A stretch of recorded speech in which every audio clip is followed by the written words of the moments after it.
Learn to be super successful. Subscribe to my channel, meathead.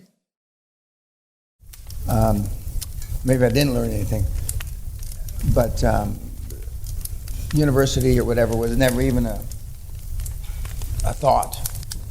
And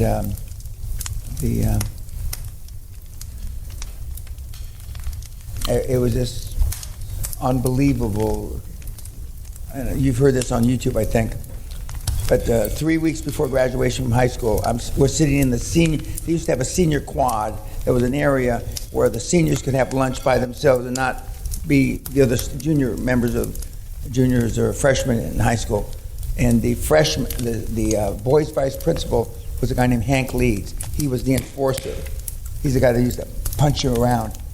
And he came up to Walt Wojak and Ruben Munoz, who is now serving life for murder in Florida. And we were eating Big Boy hamburgers. And we were in a lockdown school, prison-like. You're in, you never left. And he asked me, he says, Peña, how'd you get those fucking Big Boy hamburgers? We had them delivered. There was no delivery then. He says, smart-ass punk. After lunch, report to my office. So Walt, Ruben, and myself reported, and he handed us our diplomas. He says, get the fuck off campus. So we took them, put them in our back pocket. Then we went down to a pool hall we used to hang out at. And after 7, 8, 9, 10 bitches of beer, Walt, who was the intellect of the group, said, Martin Luther King is marching in D.C. I've got a dream. He says, we have rights. They can't do that to us. So drunked up, we went back on campus, and we kicked the door in. I kicked the door in of the Hank Leeds office, and we threw the diplomas in his face and said, you can't fucking do this. We're going to be on campus if we want. And I said, in infamous words, I'm going to burn this motherfucking school down. God help me. Anyway, and I tried my best. I was not successful. I'm not much of a narcissist. But God knows I tried. And they had security. For the first time in the history of that school, they had security from us. And I was running around, lifting the robes up to see if the girls were wearing panties and shit, and going fucking nuts. And but that's what they thought of us in high school. And nothing got better. Nothing got better. Again, at our 50-year reunion, we went back to campus, and I took Sally, and she said, it looks like a prison. And I said, well. And now, of course, it's loosey-goosey, They do have, you can deliver and have food delivered now. But we had driven off campus, and we went to the Bob's, Big Boy, and we had brought back hamburgers and fries and stuff like that. And of course, all the other students, oh man, those guys, they must be bad. Because we knew we were engaging in self-sabotaging activities, just like many of the kids that come here. We wanted to get caught. We wanted to get in trouble.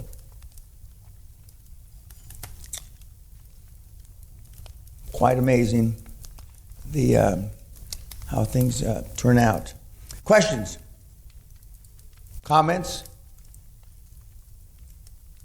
Did you get a beating for that one? No, I didn't get a beating for that one.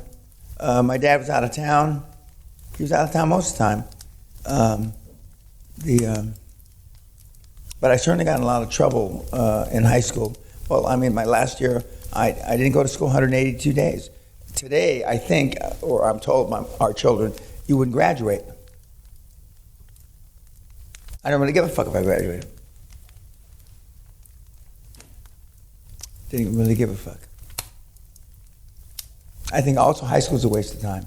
Now, there was a study done about 2005-ish by the American Association of Academic Bullshit, and they said high school education in America peaked out in 1963.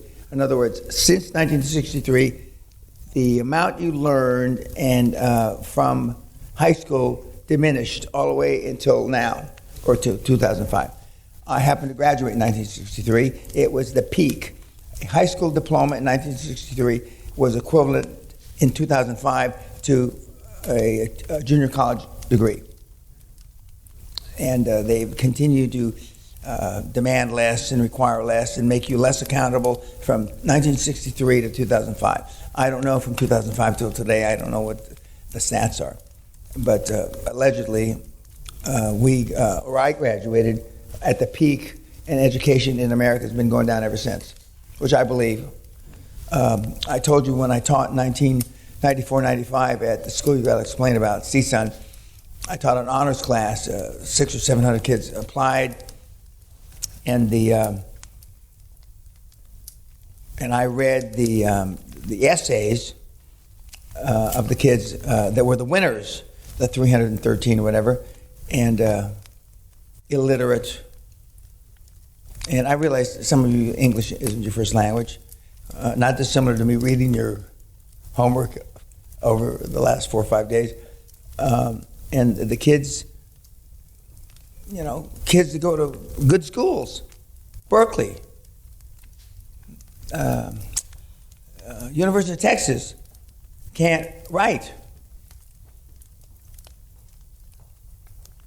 I'd be surprised. I'm going to say two things. Who in this room knows what a dangling participle is? A dangling participle. Nobody. Oh. Okay. Who knows what a split infinitive is?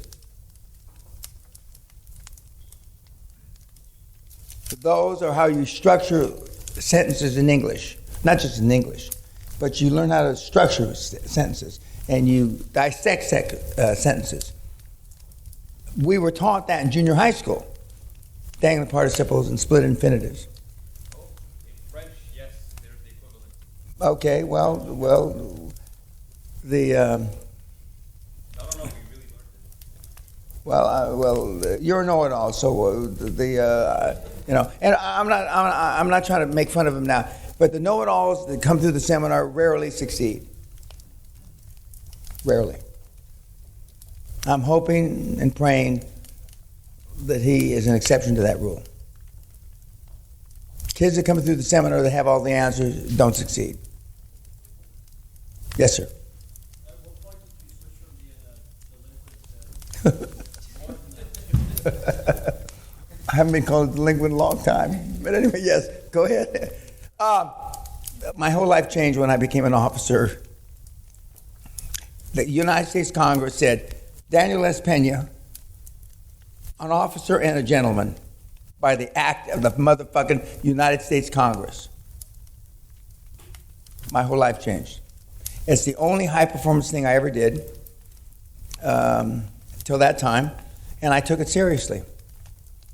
For those of you that have seen the movie Officer and a Gentleman with Richard Gere and I forget who else, but it's the only thing up till that time.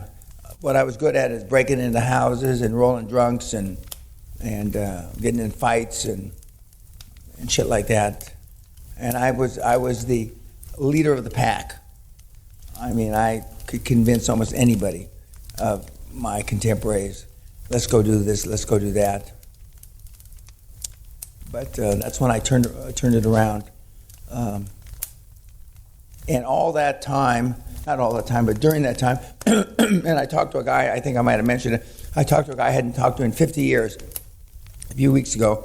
Greg Beller's his name, and he said you were always quick, and energetic. And I was, and a lot of the teachers would say, if Dan ever turns it around, not likely, but if he ever turns it around and he gets focused, he's going to rip the world apart. Because I was always considered bright. I didn't realize how high my IQ was back then. I've got a very high IQ. But I wasn't interested in that. I was interested in fucking around and what I could get away with. And I got away with a lot of shit. God knows I did. But an officer,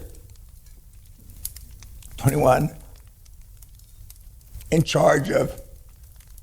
Could only happen in the military. Tens of millions, hundreds of millions of dollars of shit as a snot-nosed 21-year-old kid. It can only happen in the military. But they were killing infantry officers. The average lifespan of an infantry platoon leader in 1960 through 1969 was in combat 90 minutes. That's how long well, I never saw combat, but that's how they trained us. 90 minutes. So they were just putting them out like shit through a goose to lead poor kids, privates, sergeants, etc. And that's why in my time as a young platoon leader, I didn't experience it, but enlisted men were fragging. They were putting grenades in the beds of young lieutenants because the young lieutenants were getting more people killed in combat than the fucking Vietnamese were killing. And so I didn't experience it because I never saw combat, but they were fragging us. So you'd go to bed and you'd pull back your cot blanket, it would spring the grenade, and you'd be dead. But the senior enlisted guys thought that was better than us, or my generation of young officers, than having guys killed in combat. And but I never saw that because they were just shoving the stew like shit to a goose when they were building up to 550,000 kids in Vietnam. But that's what turned me around. And then when I won that award, and the general said a young kid like you should be able to get rich in the civilian world, and fucking light bulb went off over my head, and I came back, and I had to get special dispensation to get back in school because I got back on probation, special probation, and the rest is history. But You said there were 41 program vets. 41, correct. 39 of them. If we have a vet on our board, can we get vet money for our companies? You can get vet money for your company when you're the majority shareholder. Having a guy that owns 2%, the answer is no. The answer is no. As I understand the rules, unless they've changed, which I doubt very much that they've changed. But right now, if you're one-eyed, one-titted, black gal vet, you can get all the money you want. SBA and the banks. I mean, the more you're fucked up and you're of color or something like that, it's just, but very few people apply. Done. Can I get the SBA and then another SBA? Yeah, but no, you're not an American citizen. No, in Israel. I don't know about the Israeli laws. There is an SBA from Israel, but can I get another one? And then you run to Jordan and pretend you're an Arab, right? Is Jordan still the most friendly country there? Yeah, that's why. Okay, that's why I said Jordan. Okay, then you run there. Yeah, you run there. Yeah. When Sally and I were in Jordan, and we were at what's that place where the temple's carved into the side of a mountain? Yeah. And we were on a special tour, and we were having coffee, and there was a girl, what I call a burqa bitch, with the thing like this, and I asked our interpreter, I said, I mean, this girl is gorgeous. How do I tell her in a nice way without being insulting? And she turned to me and says, you just say that I'm beautiful. I have beautiful eyes, sir. And she was a PhD in English student at Stanford University that was home working for the family. And I said, God, you're gorgeous. She says, thank you very much. And her father says, thank you. I might have got an extra little coffee for that. I'm not sure. But Jordan is at least my experience has been, they're the most, not liberal, but friendly to, yeah, correct, to other ideas. And the Petra, I mean, is just, fuck, it's unbelievable. And Sally and I climbed to the top of the mountain there, and they take donkeys up there. And I said, no. This is about 5 years ago. I said, I want to be able to go up there. And so we went up there, and I was sucking wind by the time we got to the top. And then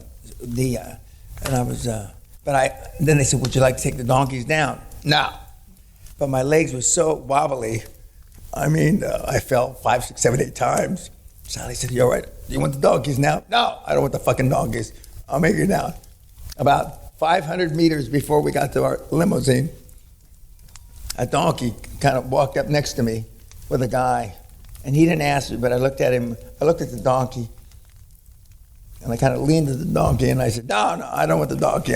I can make it the last 500 meters. But that part of the world is really is gorgeous. But I can just see you. I can just see you in Jordan, leading the donkeys up the hill. It's such a beautiful part of the world to be in such turmoil. It's so fucked up. It's tragic. And we went there during the riots when they were shooting people in Cairo, etc. And they were spraying green spray paint over the blood that was in the square. And we were the only people at the Ritz-Carlton. And they gave us we had a regular suite, but they gave us the chairman or whatever, the biggest suite. And there's nobody in the hotel. And and so we went to the Valley of the Kings, the Valley of the Queens, and all those things. And they had been closed down, and they said, don't talk to the guys that are selling shit. And these guys had not sold any stuff to tourists for weeks and weeks and weeks and weeks. And Sally kept on, I like this, I like that. So people are following us. And the guards are trying to push him back. And Sally said, I like this, I like that. Sally, these guys have not sold anything in months. The armed guards are trying to push these sales people back because you have to walk through the gauntlet when you come back from the Valley of the Kings and the Queens through the sales area where they're selling shit. And I said, Sally, give them some space. But we were fortunate because there was no tourists. When we went to all these places, and we went up the Nile, and they had machine gun guards, and for a Nile boat that 5 days that normally holds 75 people, there were 5 of us on the boat, a French family and Sally and myself. But it's such a beautiful part of the world to be in such fucking conflict. It's terrible. It's terrible. And again, I hope I'm wrong that it's ever going to get solved. It's not likely in my lifetime. It's not likely. I hope that's wrong. That's one of the things I hope I'm wrong about. But it is beautiful. Israel is beautiful, except for guys like Shekels and a few others. But it's a great country. But everybody we ever met in Israel speaks English.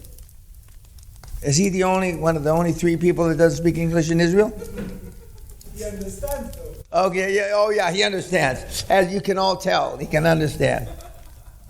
Questions? Are you running for office? No. I should have my UK passport early next year. When I'm 80, I'm going to stand for office here in Angus. And I'm positive I'll win. I'll be right now. There's only one Conservative in Parliament from Scotland. Maybe he'll be gone. He'll probably be dead by now. And I'm going to go down, and I plan on being Prime Minister in my 80s. Prime Minister in my 80s. I'm going to change a lot of shit. Boris is okay, but he's not the sweat off my balls. He's not the sweat off my balls. The country can do better than that. Well, yeah, but I don't know about that. But Corbyn, I don't understand. I have no idea how the fuck he could be the head of a party. What a fucking weenie. Now, the guy they've got, Kirmir, or whatever his name is, Sir, the guy that's in charge, the head of the Liberal Party down south, Sir something Kirmer, I think. No, the head, there's the Tories, and then there's the Liberals. Who's the head of the Liberal Party? Okay, well, he's pretty sharp. He seems sharper than Boris to me. But I mean, I'm going to be outlandish. I'll be the second American British Prime Minister. And I'll be just as outrageous as Winston was. I'll be just as outrageous. I'll be more outrageous. Yes, sir. Are you going to do away with death tax? Pardon? Are you going to do away with death tax? Well,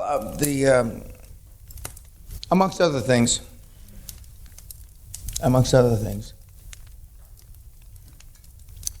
the Brits didn't start slavery, but I mean, they were right at the forefront of slavery, which everybody forgets. Almost all the great fortunes here in Britain were slavery-based, but nobody talks about it. I mean, not like you say. 40% of the ship captains in the 1700s that took slaves back and forth were Scottish. 20% of the doctors were Scottish. And the Scots kept the best records about slavery. And the Brits had Colston, the guy that they tore down his statue in Bristol because he was at the forefront of slavery. I'm surprised one of you Google fucks hasn't brought up the fact he had two partners. They weren't silent partners. Charles III and James I put up the money for Colston to promote slavery. Who are they directly related to? The future king of this country. They are the great somethings of Princess Di. And who did Princess Di have? The future king. I'm surprised that hasn't come up because they're trying to blame, and there's a lot of blame to go around in slavery, but our future king of this country is directly linked to slavery. Now maybe they're waiting till he becomes king, to bring it up. But Colston. But my my dad's great-great-grandfather was a ship captain for slavery. Took slaves from West Africa to Louisiana. Bruce the Whipple. On one side of his family, he signed the Declaration of Independence. On the other side of his family, he was a slave trader. The Bruce the Whipple doesn't talk much about that, but I'm not saying anything that he's trying to keep secret. And, slavery was an awful thing, and I'm not here to try to justify it in any shape, manner, or form. But we've all got skeletons. Every fucking person, the only person that didn't have skeletons or had fewer skeletons, they put on a fucking cross with nails in his hand. So, I'm not here to say or try to justify anything. What I am justifying is it's our fucking time. It's our motherfucking time. If people like Shekels, if he stays focused, that's a big if.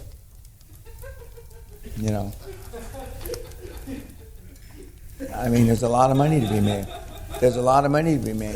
And money's not everything, kids, but it's the only thing anybody fucking keeps track of. And that's the truth. And I don't want to save the world, but let you go save the world, and I'll indirectly take credit for it because I helped show you how to make a lot of fucking money. But you got to make the money first to invoke change. You don't just invoke change without, in this current environment, back Gandhi's environment and Mandela's environment is different. But now you got to make some shekels to invoke change. And the kids want to invoke change without making any money.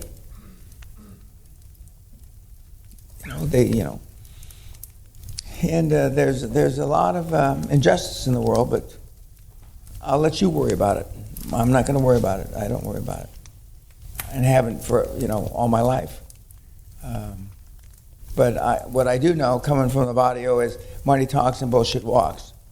That I know since I'm 6, 7, 8, 9 years old. Money talks and bullshit walks. And even though nobody in my family other than me has ever made any money, although we've had some distinguished citizens, so to speak, all the rest pales in complexion. All the rest pales in complexion. And I've been fortunate enough to live long enough to see a lot of the kids that I've trained, not in this room, but in that room and in the castle, make a lot of money and do some pretty spectacular things. But most of the kids that I trained that made a lot of money, they want the money, but they don't want the notoriety. They don't want the publicity.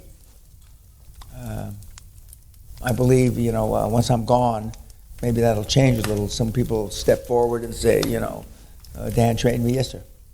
With the Hall of Famers, did any of them do their deals quick, or was it more so? No, we had some that hit it like Babe Ruth. He pointed at the fence, boom. Yeah, we had a few. But the norm to make $1 billion is 5 to 7 years. If there isn't a norm. But we've got a whole, Rick Scott, billions, it took him 6.5 years. And there's something about 6, 7 years, I don't know what it is, that and I saw it with my own eyes. I only made $450 million in 7 years. Sounds like a lot, but a lot of the kids have made a whole hell of a lot more money than I did. And again, I quit because I thought it was easy, and I didn't want to do something that was easy. But I had no idea it was going to be this hard, dragging your kids across the goal line. God Almighty!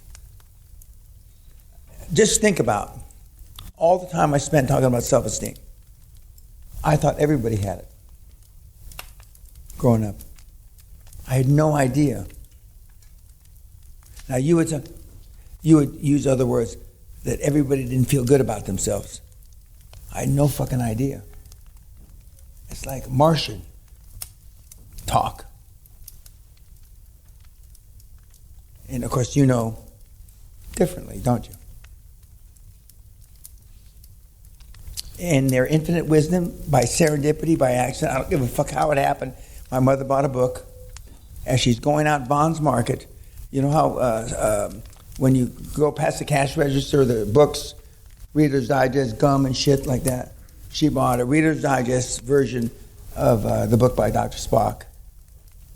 In 1946, I'm about a year old, and the rest is history. Fuck. And then my dad raised me. He didn't have a father. He raised me like the military. And what he did, and of course, he never admitted he beat me. Sally asked him 10 times, maybe more, maybe less. No, Dan's always been an angel.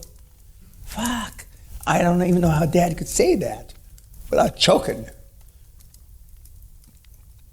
But then my cousin said, the devil is a fallen angel. Your dad must be referring to the devil, a fallen angel. So I don't think my dad meant that. Yes. Correct. I didn't beat him as much. But I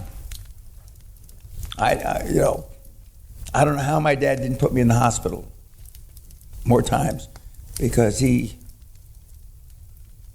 certainly didn't spare the rod. But I was scared shitless of my father. I mean, literally. In my early 20s, I was scared shitless of him, because I knew what my dad was capable of. one last story before I go to bed. My dad's about 63 or 64. He's with my stepmother, and they stop at a liquor store. I think this is online. And he goes in the liquor store to buy his liquor, and he leaves her in his black Cadillac. And he comes out of the black Cadillac, and there's three guys, and they're black guys, and they're harassing my stepmother. One of them's trying to grab the jewelry off her neck, and they're standing by or outside the window of the Cadillac. And my dad puts the liquor down on the ground, and retired cops carry guns, and they didn't have to be concealed. So he pulled out his 8-inch Smith & Wesson, and he went up to the first guy, and he pistol whipped him across the back of the skull here and caved in his head. The guy went down like a ton of bricks, right?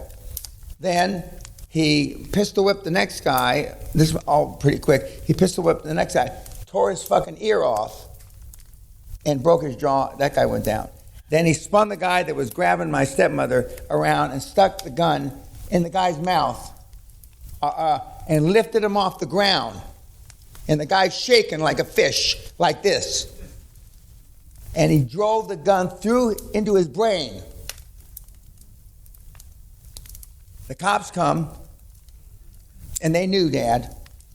And they said, Manny, it's okay. We got it from here.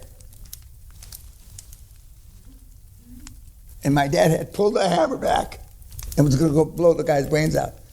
Manny, I think he's already brain dead. Don't worry about it. Don't worry about it. And he let the guy slip back off the 8-inch gun. My dad still was built like a brick shit house in those days, and he's in his 60s. So you don't want to fuck with him. And in those days, nothing happened. It was self-defense. And in my dad's mind, he believed it was self-defense. And in the grand jury's mind, it was self-defense. Did he overreact? Not in his mind.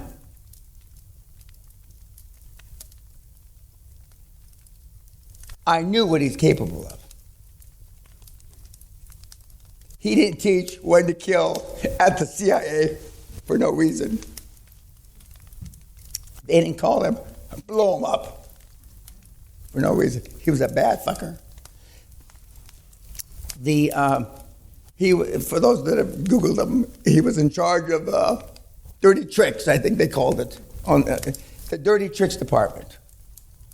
When you wanted to kill people, you came to Manny. When I put my mercenary group together to take over Haiti, and he begged me not to do it, but if you're going to do it, these are the 6 guys you're going to have on your team. One was Two-Finger Tony Ruiz. Why does he? Because he had 2 fingers blown off in a gunfight at FBI, mercenary after mercenary after mercenary. The guy that was the head of the Rhodesian Cavalry, the last head of the Rhodesian Cavalry, his claim to fame, and this is an awful thing to say, and they used to be on the front page of Time magazine, is a black baby on a bayonet as he's charging down, running down people. The last head of the Rhodesian Cavalry. These are the guys he hung with. Who do you hang with? So when I say I thought everybody was an alpha male. These guys were all stone fucking killers. And that's who raised me.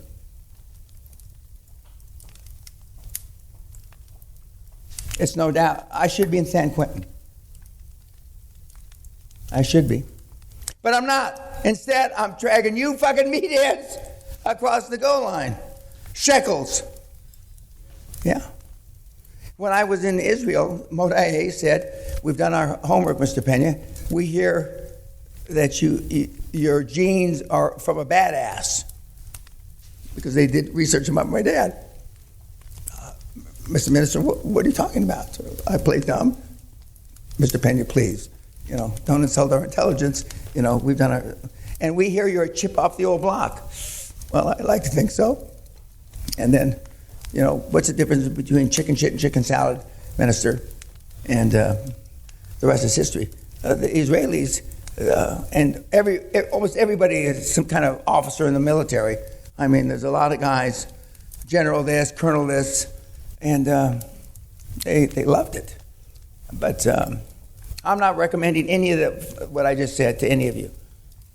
But I come out of, tough stock. Tough stock. He would be rolling in his grave right now. He died at 91 to see the state of the country. The country's fucked up. The country's fucked up. I'm not saying we don't have bad race relations, and all that's wrong, I admit. But, I mean, there's got to be a better way to fix it somehow. And I don't know who's going to fix it. I don't know who's going to fix it. Okay, thank you, Kat, EJ. Kat and EJ have been sequestered here under lockdown for, seems like 4 years now. It's not, because they don't live here. They live in Asia. And I'm happy they're locked down because it makes my job easier. I'm not going to ask them if they're happy to be locked down here. But I can see your smile underneath your mask, Kat. But they may give you a different answer. But they're terrific. But they're 2 of 5 of 1,500. They're the last people standing because I fire a lot of people. If you can't stand the heat, get out of the motherfucking kitchen.